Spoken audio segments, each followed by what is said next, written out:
সামনেই বাঙালিদের নববর্ষ, আর নববর্ষ মানে কিন্তু ভুরি ভোজ। আর এই ভুরি ভোজের তালিকায় আমি একটা পদ নিয়ে এসেছি। দেখুন তো, বুঝতে পারছেন এটা কি? চিতল মাছের মুইঠা তো খেয়েছেন, কিন্তু আমি আজকে নিয়ে আসলাম চিংড়ি মাছের মুইঠা। চলুন দেখে নিই এটা কিভাবে বানাতে হয়। জার একটা নিয়ে নিয়েছি, এর মধ্যেই আমি প্রথমে দিয়ে দেবো গোটা জিরে, এরপরে দিয়ে দেবো পেঁয়াজ টুকরো করা, তারপর দিয়ে দেবো কয়েকটা কাঁচা লঙ্কা, কয়েকটা আদাও দিয়ে দেবো, আর এরপর দিয়ে দেবো টমেটো। এই সব মশলাগুলোকে একসঙ্গে বেটে নেব। প্রথমে আমি মুসুর ডাল নিয়ে নিয়েছি, এটাকে আমি 1 ঘন্টা ভিজিয়ে রেখেছিলাম। এতে প্রায় 1 চামচ মতো ডাল আছে। এবার এটাকে আমরা আগে বেটে নেব। ডালটাকে আধ বাটা করে নিয়েছি। এর মধ্যে এবার আমি ছাড়ানো চিংড়ি মাছটা দিয়ে দেবো। এটাকে আমি আগে থেকে নুন মাখিয়ে রেখেছি। একই সঙ্গে দুটোকে আরো ভালো করে আমরা বেটে নেব। আমি চিংড়ি মাছ আর মুসুর ডালটাকে একসঙ্গে বেটে নিয়েছি। এবার চিংড়ি মাছে নুন মাখানো ছিল, কিন্তু ডালের জন্য তো ছিল না, তাই এর মধ্যে আমি একটু নুন পরে অ্যাড করে দিচ্ছি।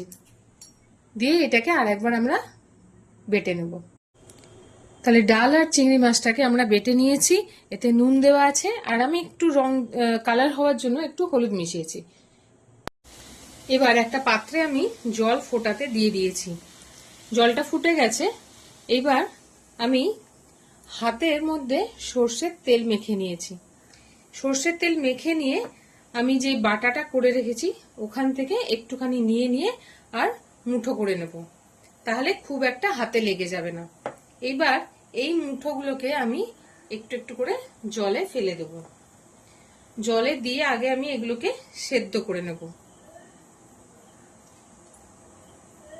এইভাবে সবগুলোই আমরা দিয়ে দেব। সবগুলো জলের মধ্যে আমরা দিয়ে দিয়েছি। এই সময় একদম আমরা হাত দেব না, এটা 5-7 মিনিট এইভাবেই ফুটতে দেব। দেখবেন এটা আপনা থেকে কিন্তু উঠে ভেসে আসবে। 5-7 মিনিট হয়ে গেছে, এগুলো কিন্তু ফুলে একদম ডবল হয়ে গেছে। এবার আস্তে আস্তে এগুলোকে আমি তুলে নেব ছেঁকে।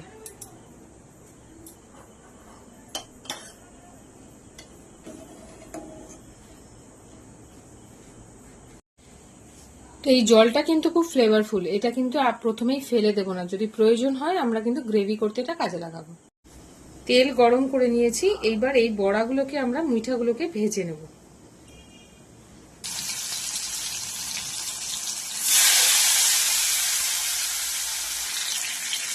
একই ভাবে হয়ে গেছে, এবার প্রত্যেকটাকে আমরা উল্টে দেব। ভাজা হয়ে গেছে সব দিকটা, এবার আমরা তুলে নেব। একই কড়াই আরো কিছুটা তেল দিয়ে দিয়েছি। এবার আমরা ফোড়ন দেব। প্রথমে দিয়ে দিলাম গোটা জিরে, তারপর দিচ্ছি তেজপাতা, এবারে গোটা গরম মশলা, ছোট এলাচ, লবঙ্গ আর দারচিনি। এটাকে একটু ভেজে নেব।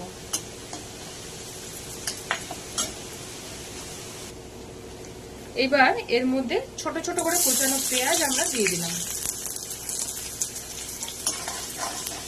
এটাকে এবার ভালো করে আমরা ভেজে নিচ্ছি। পেঁয়াজটা ভাজা হয়ে গেছে, এরই মধ্যে এবার দিয়ে দিলাম হলুদ, আর দিয়ে দেবো কাশ্মীরি লঙ্কা।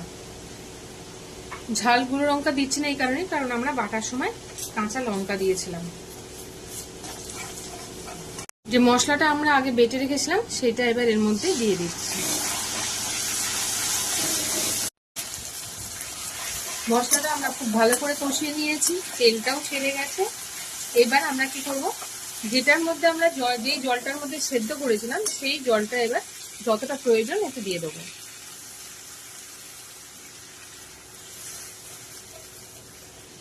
ঝোলটা আমাদের ফুটতে শুরু করেছে, পরিমাণ মতো নুন দিয়ে দেবো। ঝোলটা আমাদের ফুটে গেছে, নুনও অ্যাড করে দিয়েছি। এবার আমরা ভাজা যেই মুইঠাগুলো ছিল সেগুলো সব দিয়ে দেবো।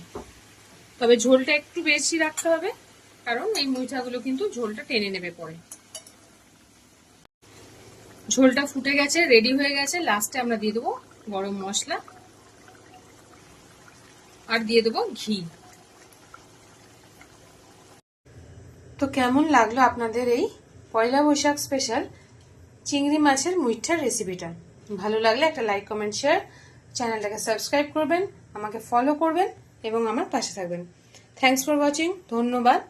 শুভ নববর্ষ।